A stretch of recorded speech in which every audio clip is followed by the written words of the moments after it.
Үйден баштайлы. Салежин, не келдіңіз үйде отырып өрбей? Кыргыздын алтындай болгон кереметтүү кемпироватын сактап калалы деп келдик да. Үйдө кантип жатасың? Ушундай жерлерибизди биздин билими жок бийликтегилер сатып атса Өзбекстанга. Өзбектердин керек болсо 1 метр жерин ала албайсың. А булар болсо биздин канча деген гектарланган жерлерибизди сатып ийип атат. Кантип үйдө отуруш керек? Бул биздин жогорку кеңештеги депутаттардын дагы башы жок. Ушуларды таркатыш керек. Булар таркасын. Келип келе мыйзам киргизет десе каякта эле бирөөнүн уюна, бирөөнүн коюна көз артат. Ага окшогон депутаттардын вообще кереги жок. Ага окшогон депутаттар биздин кемпироватты коргогонго дагы акыбалы келбейт. Оюнда да жок алардын.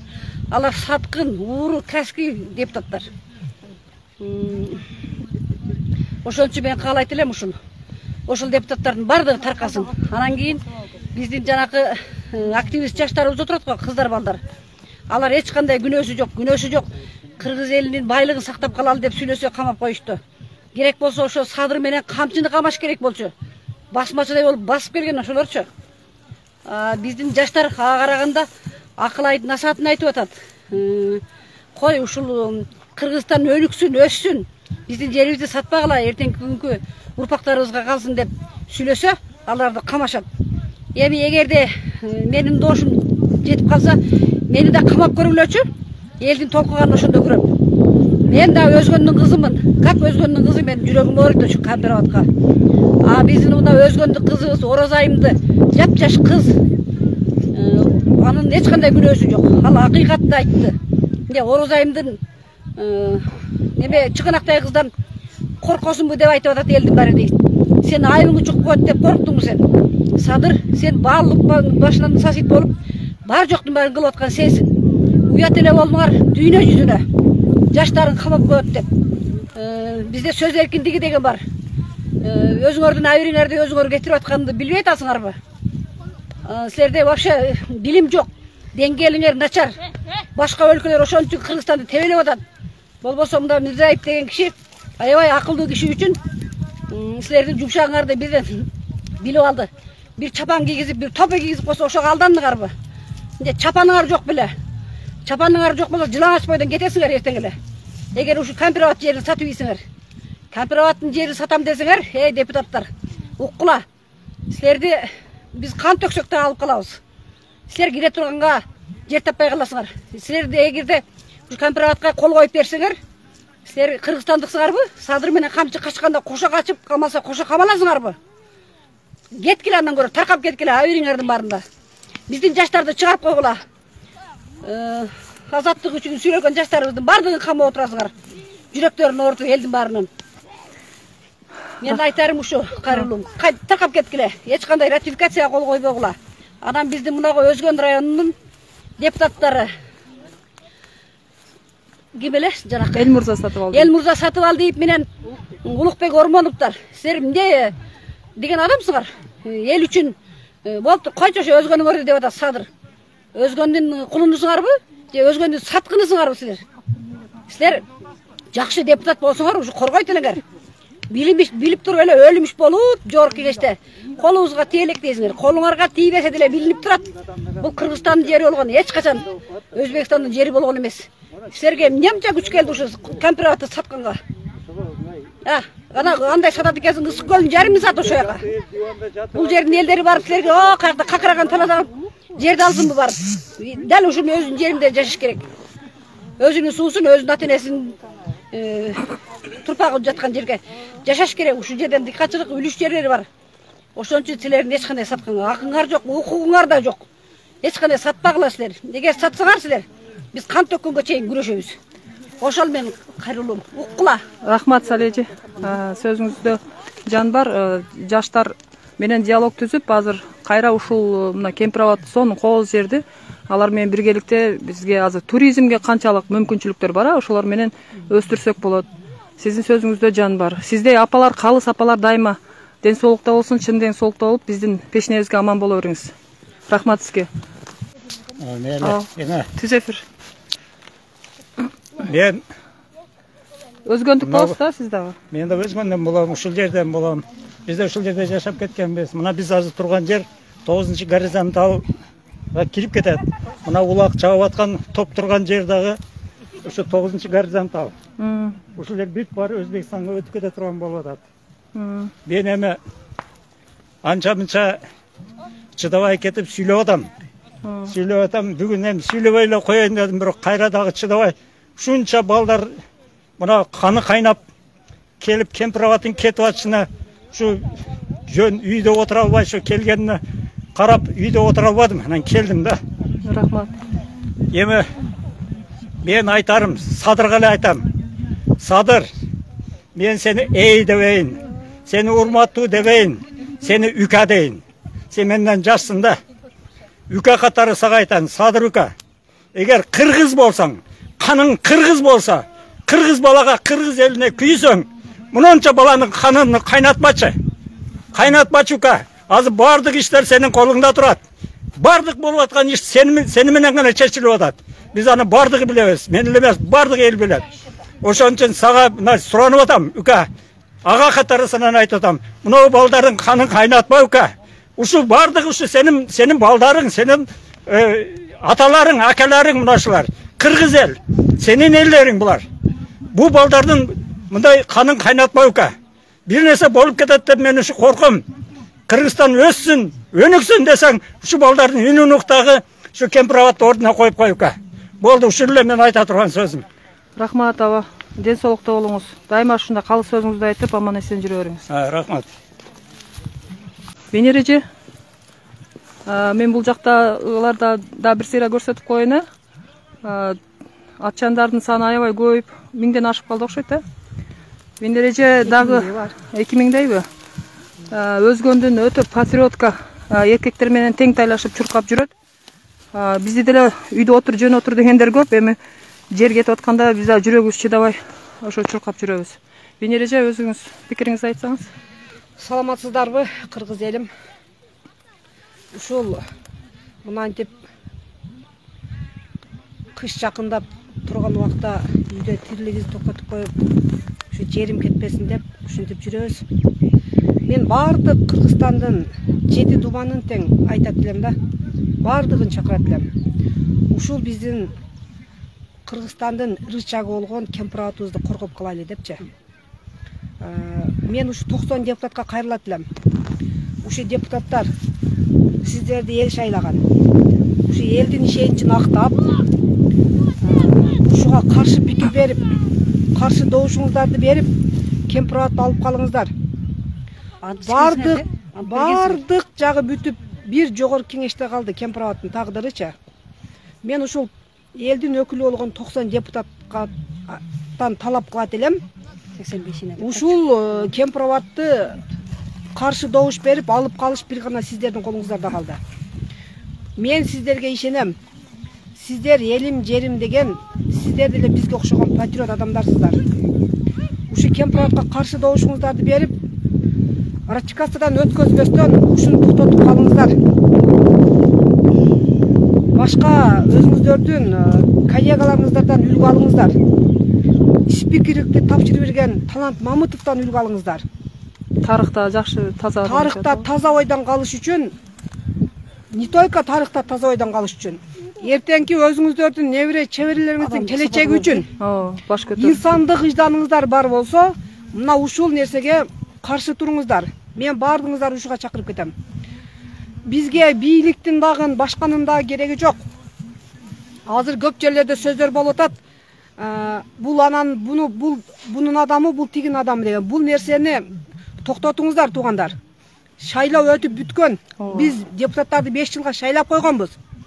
Эми бул саясатты, ол жанагыла эки жак болуп бөлүнгөнүңүздөрдү токтотуп, биз азыр ушул биздин Кыргызстандын жүрөгү болгон Кемпирабадты алып калайлы деп чыгып атабыз. Биздин эч кандай бийликти басып алайлы же бир кызматка барып отуруп калайлы деген оюбуз жок.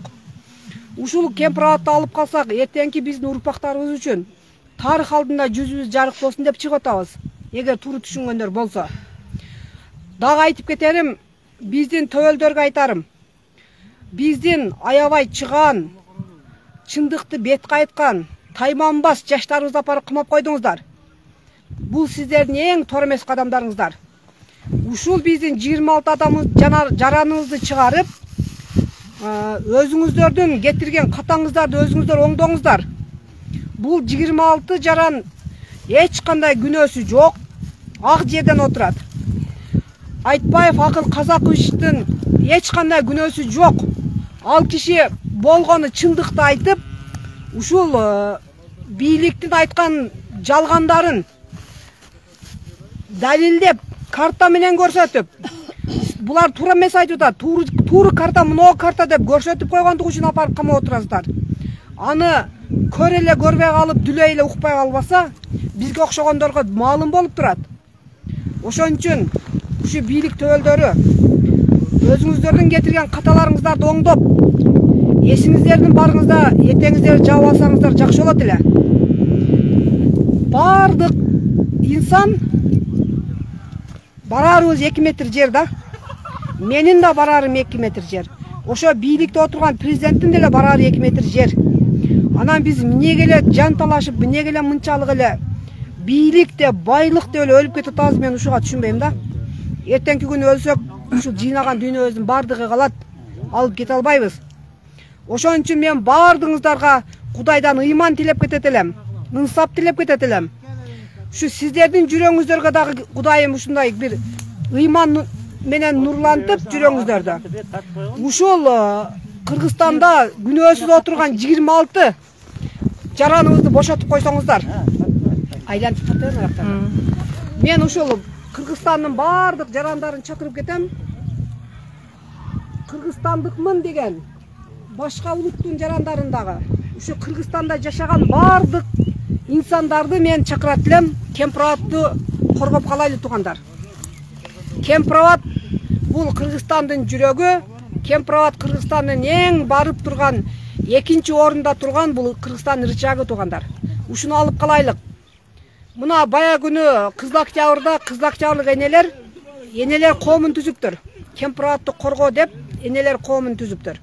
Ушу Жети Дубандын аял затын чакырат элем. Ушул энелер коомуна келип кошулуңуздар, кайдыгер эмес инсандар.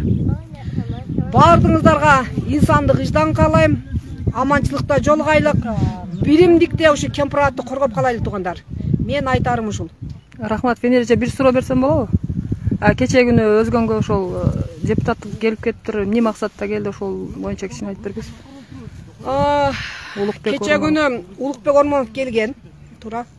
Бардык жолуктук. Ошол бир канча архивден алган документтерин алып келиптир, бизге көрсөткөнү. Мындай карталарды көрсөттү. Ошолордун ичинде 900 горизонталга чейин жетсе, кайсыл жерге чейин жетет экен. Ушул 20 октябрда биз Бишкекке барганда президент айтты эле, барып өлчөп 900 горизонтал кайсы жерге жетет экен, ошону эл менен барып элге көрсөткүлө деген болчу президент. Мен кайра эле ошол сунушту киргиздим. Ошол 20 октябрда айтылды эле, бирок бул бүгүнкү күнгө чейин аткарылган жок. Ошону келип, ошол немелери, комиссиялары. Ушул элдин алдында мына Правда айылынан баштап Правда, Алга, Икос, мына Кызыл Октябрь, 9-кварталда ана бул жак Ана Кызыл, ушул жактарды бүт өлчөп көрсөтүп кетсин. Айтылган бойдон сөз эле ойдон калып калды, иш жүзүндө болгон жок, муну көрбөдүк биз дедим эле. Биздин өзүбүздүн жаштар атайын ошол эксперименттердин негизинде неме кылган экен, өлчөгөн экен. Азыр ушу биздин турган жерибиз дагы ошо 900 горизонталга кирип кетет экен да. Азыр мынау улак чабылып атпайбы? Ушу улак чабылган жерлер дагы бүт 900 горизонталга кирет экен. Ошон үчүн булар азыр элди алдап атпайбы? Немеге 900 горизонталга жетсе, канчайым гектар жер ашат экен депчи. Канчайым 1000 гектар, жөнөм гектар эмес, 1200-1300 гектар жер ашат да. Ошол ашат деген жер жок, андай жер ашпайт. 900 горизонталга жеткенде мына үйлөрдүн астына барып калат. Даже элдердин анча-мынчасын үйүн да басат, огородун да басат да. Ошону айттым эле, кече күнү Улукбек Ормоновго ушу сунушту киргиздим, келсин, неме кылсын, ошол жерди өлчөп көрсөтсүн элге. Анан ошол жанагы Өзбекстан Кыргызстанга берди деген жерлерин барып ушу жеринен көрүп келели деп айттым. Себеби элдин баягы эл айса калп айтпайт дейт. Элдин арасында сөз болуп атат. Ошол жерлер Кыргызстандын эле жерлерин кайра Кыргызстанга алдык деп айтып атат, алдап атат деп. Ошону дагы барып жеринен көрүп таанышып, анан ушул мына Кемпирабад маселеси ушул күнгө чейин козголгон эмес. Кемпирабад өзү негизи талаш жер эмес да. Ушуну мына 1-2 жылга нарака дагы узартып коюп койсо, ага чейин дагы акылдашып, кеңешип кеткен бармак орбойт болобу? Камчыбек Ташиев өзү, Садыр Жапаров өзү деле буну дагы ийне жийине чейин тактап билип, 2 жылга чейин бышырып, ана бир чечимге келсе жакшы болмок да. Эл менен чечпесе. Негизи бул нерсени биринчи келип, өздөрү тактап билип, эл менен макулдашып, анан кийин ушул кадамга барса жакшы болмок да. Өзү Ташиевдин бербейбиз калат деген сөзү бар, бирок эркектик сөзүндө турбаганы өкүндүрөт да биздечи. Ооба. Эркектин сөз өлгүчө өз өлсүн деген сөз. Ошону айтып атпайбыз. Будан 1 жыл мурун эле калыш керек да. 1 жыл мурун ошол Ташиев келгенде анда да эл көтөрүлгөн, Ташиев атайын чакырган. Ошондо келгенде макул, эгерде эл каршы болсо, Кампирабад калат деген. Тийбейбиз, токтоду деген. Бирок мына 1 жылдан кийин кайра козголуп атат.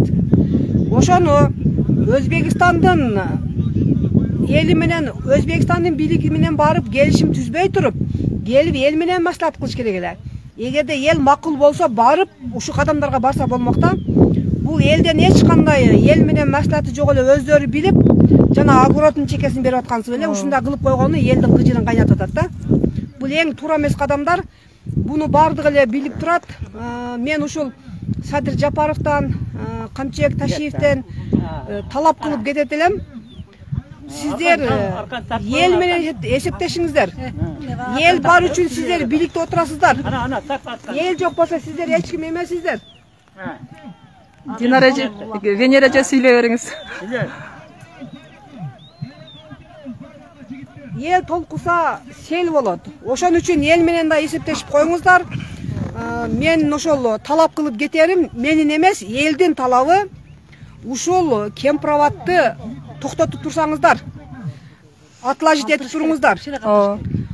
Анан жагышчылап билип, тактап алып туруп, анан сиздер да биздин оюбузга кошуласыздар деген оюм бар да. Сиздер биринчи тактап билип, эл менен келип, тынымсыз эл менен келип жолугуп, эл менен биримдикте болуңуздар. Элден эч качан качпаңыздар. Эл сизди эч нерсе кылбайт. Siz korkpay gelin, sizi biz korkup durabız. Ел sizge тийбейт. Baya gün özgünden gelgen жолугушуңузда чыгып качып кеткениңизди көрүп, эл ушунчалык наразы. Келгиле эл менен кеңири жолуккула, эл тийбейт, эл эч нерсе кылбайт. Эгерде ошол жанагы фейктер жалган маалымат таркатыптыр, тукум менен урат экен деп. О, тукум менен силерди урмак турсун, өзүбүзгө жегенге тукум жок азыр, туубайт да. Жок чында. Анан каяктагы эле бир фейктин айткан сөзү менен анан мындай болот экен, андай болот экен, ал жалган сөздөр да ал.